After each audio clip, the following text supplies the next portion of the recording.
Igihugu c'Ubundire ni igihugu kiri mu bihugu bitanu vya mbere bishweho n'imfashanyo kw'isi. Tubonere yuko hamwe hofata ingingo zo gushaka gusubiramwo uko gufashanya k'Uburundi kuko nta kindi bakoresha nico nyene Uburundi bwohagirira ingorane mbi cane mu bijanye n'ubukene bwari buhanze abanyagihugu n'amikoro ya leta agasubira inyuma. Je nufata yuko umengo ko ari nko kwiyahura ko muri ico gihe ivyo bigenze gutyo, kandi ikindi nuko urabona bagiye babikira bishwe bw'agashinyaguro bava mu gihugu kimwe muri bijya vyabura kandi bigikomeye cyane no kuvuga Ubutaliyano.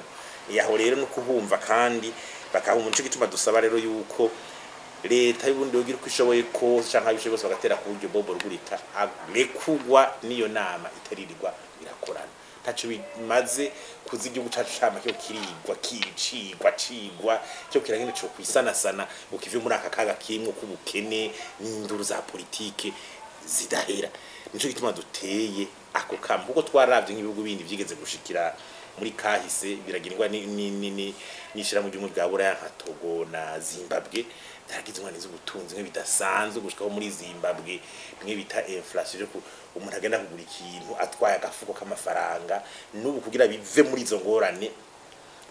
na kaga ugiye guhosha ari nk'igihugu c'u Burundi cyane n'icanywa mu vyerekeye umwimbu ku munyagihugu byo bita PIB par habitant muri Afrika. Urumva ni ingorane zidasanzwe tugaca twumvishana cyane abo bose bari kubara bafunze Bobo ko Bobo Rugurika si umunyagihugu wese asanzwe ari mu rwego rw'abamenyesha amakuru rufise uruhara rukomeye mu gutsimbataza intwaro rusangi, intwari ibereye n'agati y'akazi na muntu.